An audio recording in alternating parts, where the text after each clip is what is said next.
Hola amigos, buenas tardes. Espero que estén muy bien. Hoy es día 27 de mayo, fecha que se estrena, más bien estrenamos el primer video de lectura. Y para este cuento elegí yo dentro de mi lista, yo pues tengo mis cuentos favoritos y este es uno de ellos, de Edgar Allan Poe, El gato negro. Espero que les guste.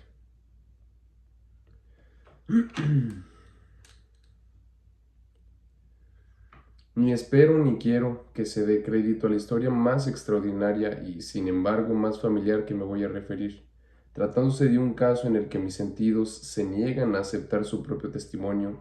Yo habría de estar realmente loco si así lo creyera. No obstante, no estoy loco, y con toda seguridad no sueño, pero mañana puedo morir, y quisiera aliviar hoy mi espíritu. Mi inmediato deseo es mostrar al mundo clara, concretamente y sin comentarios una serie de simples acontecimientos domésticos que, por sus consecuencias, me han aterrorizado, torturado y anonadado. A pesar de todo, no trataré de esclarecerlos. A mí casi no me ha producido otro sentimiento que el del horror, pero a muchas personas les parecerá menos terrible que insólito. Tal vez más tarde haya una inteligencia que reduzca mi fantasma al estado de lugar común, alguna inteligencia más serena, más lógica y mucho menos excitable que la mía. Encontrará tan solo en las circunstancias que relato con terror una serie normal de causas y efectos naturalísimos. La docilidad y humanidad de mi carácter sorprendieron desde mi infancia. Tan notable era la ternura de mi corazón que había hecho de mí el juguete de mis amigos. Sentí una auténtica pasión por los animales, y mis padres me permitieron poseer una gran variedad de favoritos. Casi todo el tiempo lo pasaba con ellos, y nunca me consideraban tan feliz como cuando les daba de comer o los acariciaba. Con los años aumentó esta particularidad de mi carácter, y cuando fui hombre hice de ella uno de mis principales fuentes de goce. Aquellos que han profesado efecto a un perro fiel y sagaz no requieren la explicación de la naturaleza o intensidad de los goces que esto puede producir. En el amor desinteresado de un animal, en el sacrificio de sí mismo, hay algo que llega directamente al corazón, del que con frecuencia ha tenido ocasión de comprobar la amistad mezquina y frágil fidelidad del hombre natural. Me casé joven. Tuve la suerte de descubrir en mi mujer una disposición semejante a la mía. Habiéndose dado cuenta de mi gusto por estos favoritos domésticos, no perdió ocasión alguna de proporcionármelos de la especie más agradable. Tuvimos pájaros, un pez de color de oro, un magnífico perro, conejos, un mono pequeño y un gato. Era este último animal muy fuerte y bello, completamente negro, de una sagacidad maravillosa. Mi mujer, que era en el fondo algo supersticiosa, hablando de su inteligencia, aludía frecuentemente a la antigua creencia popular que consideraba a todos los gatos negros como brujas deslumbradas. No quiere esto decir que hablara siempre en serio sobre de este particular, y lo consigno sencillamente porque lo recuerdo. Plutón, así se llamaba el gato, era mi predilecto amigo. Solo yo le daba de comer y a donde quiera que fuese me seguía por la casa. Incluso me costaba trabajo impedirle que me fuera siguiendo por las calles. Nuestra amistad subsistió así algunos años, durante los cuales mi carácter y mi temperamento me sonroja confesarlo, por causa del demonio de la intemperancia, sufrió una alteración radicalmente funesta.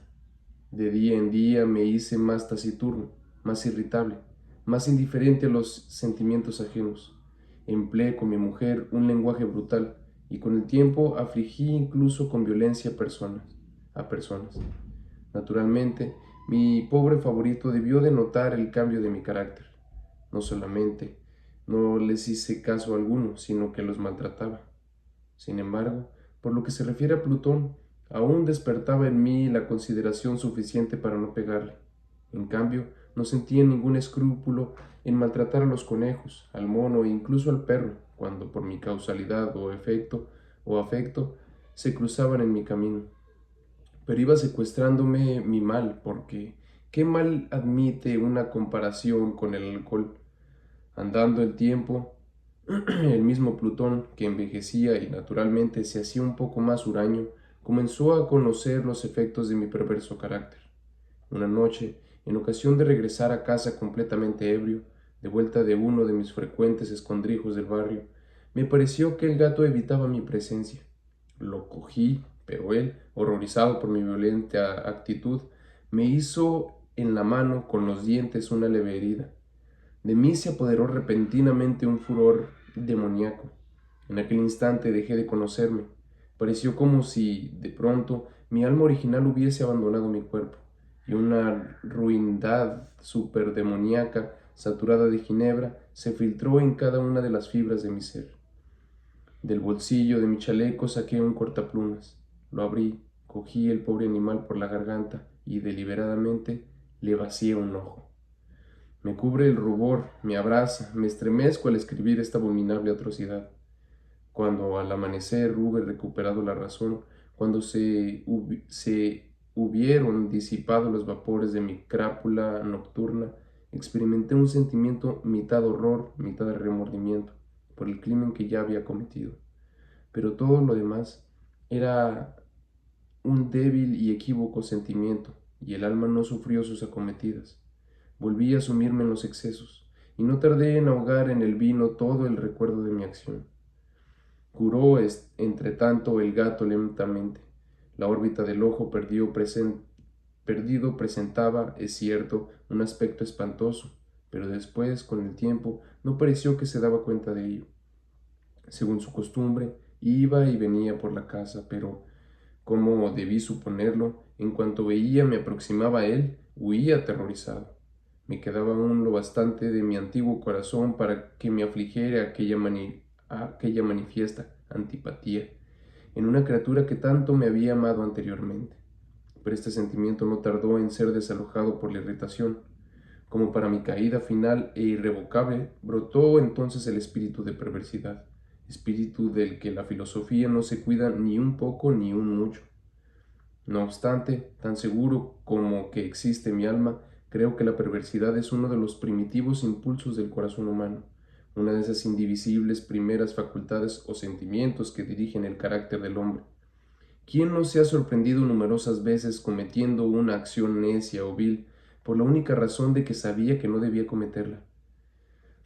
No tenemos una constante inclinación, pese a lo excelente de nuestro juicio, a violar lo que es la ley, simplemente porque comprendemos que es la ley. Digo que este espíritu de perversidad hubo de producir mi ruina completa. El vivo e insondable deseo del alma de atormentarse a sí misma, de violentar su propia naturaleza, de hacer el mal por amor al mal, me impulsaba a continuar y últimamente a llevar a efecto el suplicio que había infligido al inofensivo animal. Una mañana, a sangre fría, ceñí un nudo corredizo en torno a su cuello y lo ahorqué de la rama de un árbol. Lo ahorqué con mis ojos llenos de lágrimas, con el corazón desbordante del más amargo remordimiento. Lo ahorqué porque sabía que él me había amado y porque reconocía que no me había dado motivo alguno para encolerizarme con él. Lo ahorqué porque sabía que al hacerlo cometía un pecado mortal que comprometía a mi alma inmortal, hasta el punto de colocarla, si esto fuera posible, lejos incluso de la misericordia infinita del muy terrible y misericordioso Dios. En la noche siguiente, al día en que fue cometida una acción tan cruel, me despertó del sueño el grito de ¡fuego! Ardían las cortinas de mi lecho. La casa era una gran hoguera.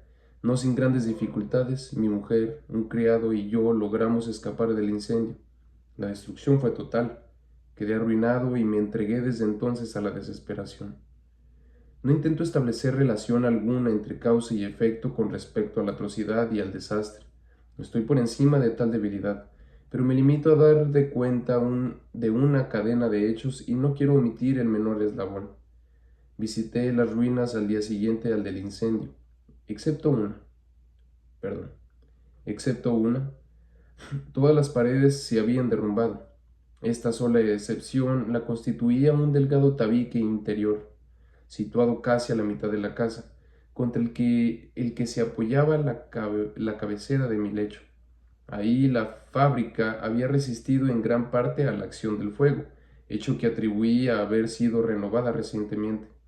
En torno a aquella pared se congregaba la multitud y numerosas personas examinaban una parte del muro con atención viva y minuciosa.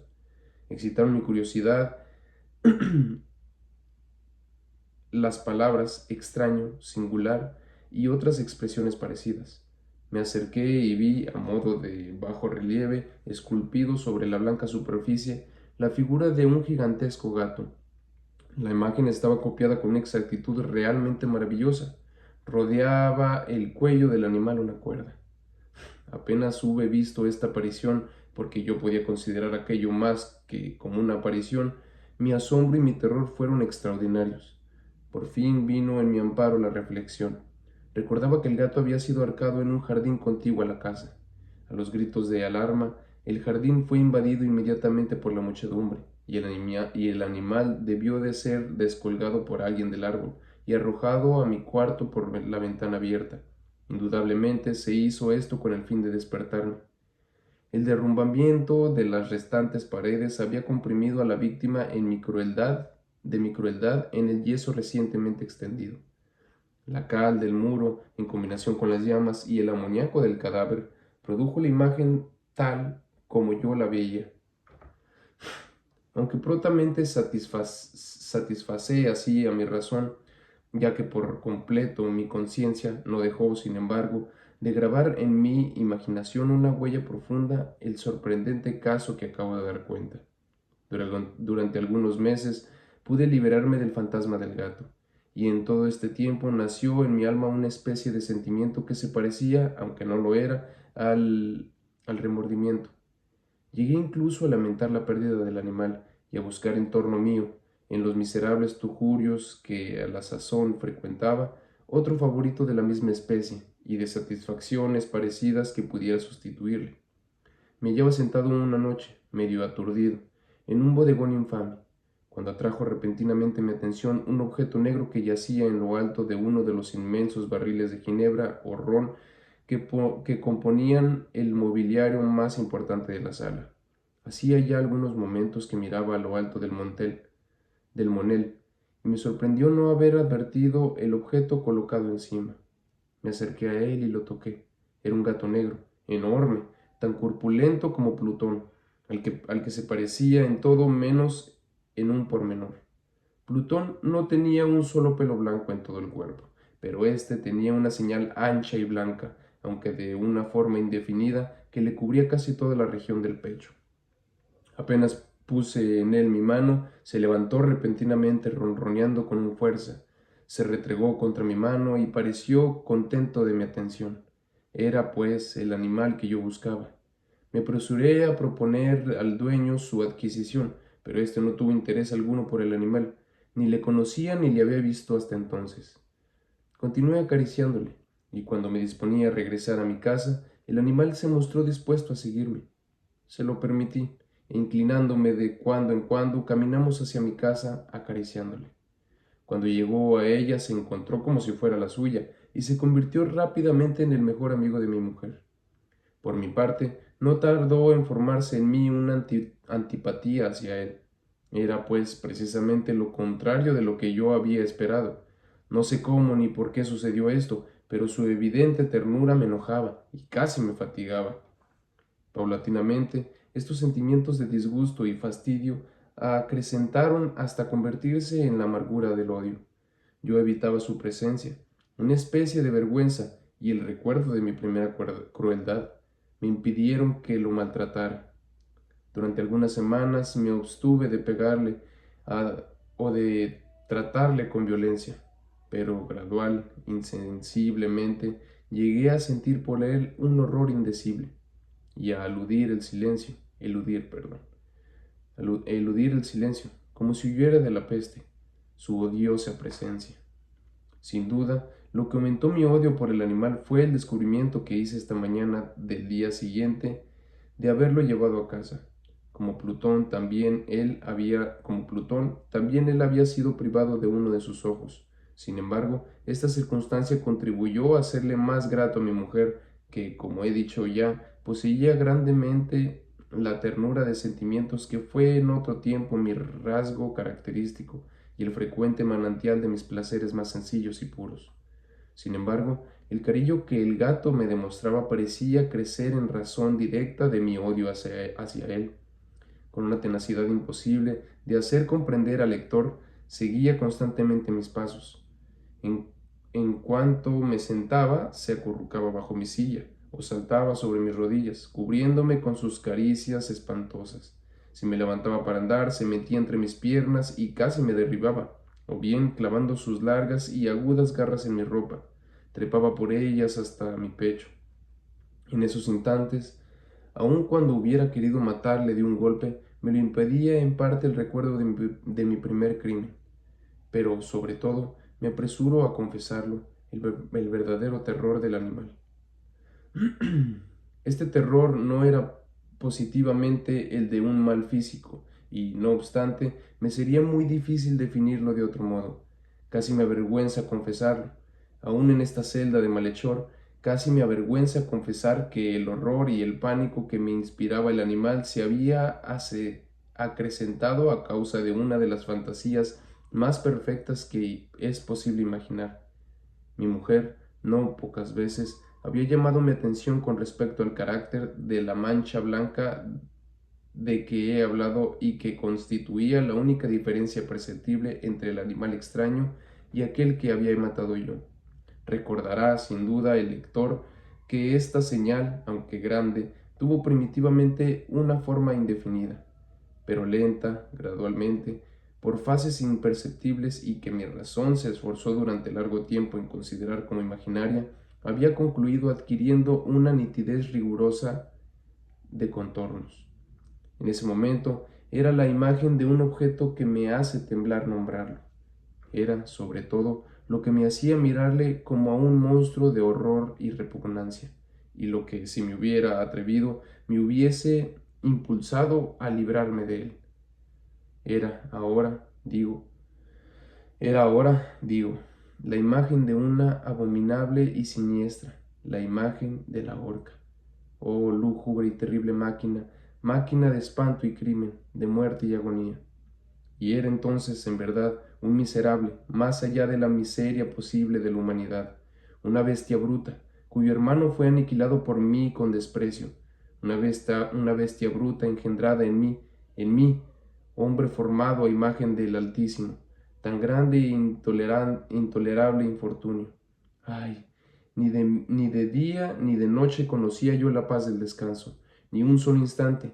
Durante el día me dejaba el animal, y de noche, en cada momento, cuando salía de mis sueños lleno de indefinible angustia, era tan solo para sentir el aliento tibio de la cosa sobre mi rostro y su enorme peso, encarnación de una pesadilla que yo no podía separarme de mí y que parecía eternamente posada en mi corazón. Bajo tales tormentos sucumbió a lo poco que había de bueno en mí. Infames pensamientos se convirtieron en mis íntimos, los más sombríos, los más infames de todos los pensamientos. La tristeza de mi humor, de costumbre, se acrecentó hasta hacerme aborrecer a todas las cosas y a la humanidad entera. Mi mujer, sin embargo, nunca se quejaba. Ay, era mi paño de lágrimas de siempre, la más paciente víctima de las repentinas, frecuentes e indomables expansiones de una furia a la que ciegamente me abandoné desde entonces. Para un quehacer doméstico, me acompañó un día al sótano de un viejo edificio en el que nos obligara a vivir nuestra pobreza. Por los agudos peldaños de la escalera me seguía el gato, y habiéndome hecho tropezar de cabeza, me exasperó hasta la locura. Apoderándome de un hacha y olvidando en mi furor el espanto pueril que había detenido hasta entonces mi mano, dirigí un golpe al animal, que hubiera sido mortal si le hubiera alcanzado como quería. Pero la mano de mi mujer detuvo mi golpe, y una rabia más que diabólica me produjo esta intervención. Liberé mi mano del obstáculo que lo detenía y le hundí a ella el hacha en el cráneo. Mi mujer cayó muerta instantáneamente, sin exhalar siquiera un gemido. Realizado el horrible asesinato, inmediata y resueltamente procuré esconder el cuerpo. Me di cuenta de que no podía hacerlo desaparecer de la casa, ni de día ni de noche, sin correr el riesgo de que se enteraran los vecinos. Asaltaron mi mente varios proyectos. Pensé por un instante en fragmentar el cadáver y arrojar al suelo los pedazos. Resolví después cavar una fosa en el piso de la cueva. Luego pensé arrojarlo al pozo del jardín. Cambié de idea y decidí embalarlo en un cajón, como una mercancía, en forma de costumbre, y encargar a un mandadero que se lo llevase de casa. Pero por último, me detuve ante un proyecto que consideré el más factible. Me decidí a empedrarlo en el sótano, como se dice que hacían en la Edad Media los monjes con sus víctimas. La cueva parecía estar construida a propósito para semejante proyecto. Los muros no estaban levantados con el cuidado de costumbre y no hacía mucho tiempo habían sido cubiertos en toda su extensión por una capa de yeso que no dejó endurecer la humedad. Por otra parte, había una saliente en uno de los muros, producido por una chimenea artificial o especie de hogar que quedó luego tapado y dispuesto de la misma forma que el resto del sótano. No dudé que me sería fácil quitar los ladrillos de aquel sitio, colocar el cadáver y empedrarlo del mismo modo, de forma que ninguna mirada pudiese descubrir nada sospechoso. No me engañó mi cálculo. Ayudado por una palanca, separé sin dificultad los ladrillos y, habiendo luego apilado cuidadosamente el cuerpo contra la pared interior, lo sostuve en esta postura hasta poder restablecer sin gran esfuerzo toda la fábrica a su estado primitivo. Con todas las precauciones imaginables, me procuré una argamasa de cal y arena. Preparé una capa que no podía distinguirse de la primitiva y cubrí escrupulosamente con ella el nuevo tabique. Cuando terminé vi que todo había resultado perfecto. La pared no presentaba la más leve señal de arreglo. Con el mayor cuidado barrí el suelo y recogí los escombros.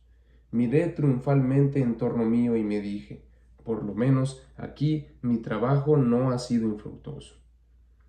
Mi primera idea entonces fue buscar el animal que había sido el causante de tan tremenda desgracia, porque al fin había resuelto matarlo.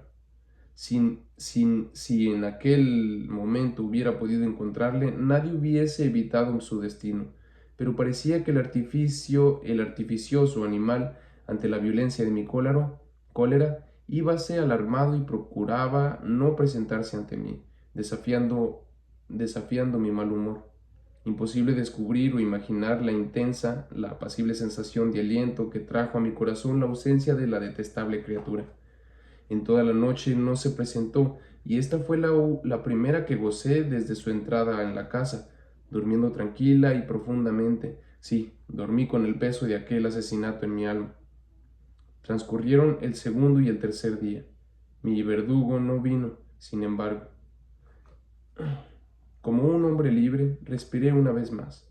En su terror, el monstruo había abandonado para siempre aquellos lugares. Ya no volvería a verle nunca. Mi dicha era infinita. Me inquietaba un poco la criminalidad de mi tenebrosa acción. Se incoó una especie de submarino que apuró poco las averiguaciones. También se dispuso un reconocimiento, pero naturalmente nada podía descubrirse. Yo daba por asegurada mi felicidad futura. Al cuarto día, después de haberse cometido el asesinato, se presentó inopinadamente en mi casa un grupo de agentes de policía y procedió de nuevo a una rigurosa investigación del local. Sin embargo, confiado en lo impenetrable del escondite, no experimenté ninguna turbación. Los agentes quisieron que les acompañara en sus pesquisas. Fue explorado hasta el último rincón. Por tercera o cuarta vez bajaron por último a la cueva. No me alteré lo más mínimo. Como el de un hombre que reposa en la inocencia, mi corazón latía pacíficamente. Recorrí el sótano de punta a punta, crucé los brazos sobre el pecho y paseé indiferente de un lado a otro. Plenamente satisfecha, la policía se disponía a abandonar la casa. Era demasiado intenso el júbilo de mi corazón para que pudiera reprimirlo. Sentía la viva necesidad de decir una palabra tan solo, a modo de triunfo, y hacer doblemente evidente mi convicción con respecto a mi inocencia. Señores, dije por último cuando las agentes subían la escalera, es para mí una gran satisfacción haber desvanecido sus sospechas. Deseo a todos ustedes una buena salud y un poco más de cortesía. Dicho sea de paso, señores, tienen ustedes aquí una casa muy bien construida. Apenas sabía lo que hablaba, en mi furioso deseo de decir algo con aire deliberado. Puedo asegurar que esta es una casa excelentemente construida. Estos muros... ¿Se van ustedes, señores? Estos muros están construidos con una gran solidez. Entonces, por una fanfarroneada frenética, golpeé con fuerza con un bastón que tenía en la mano en ese momento, precisamente sobre la pared del tabique tras el cual yacía la esposa de mi corazón. ¡Ah! Que por lo menos Dios me proteja y me libre de las garras del archidemonio. Apenas se hubo hundido en el silencio el eco de mis golpes, me respondió una voz desde el otro lado de la tumba.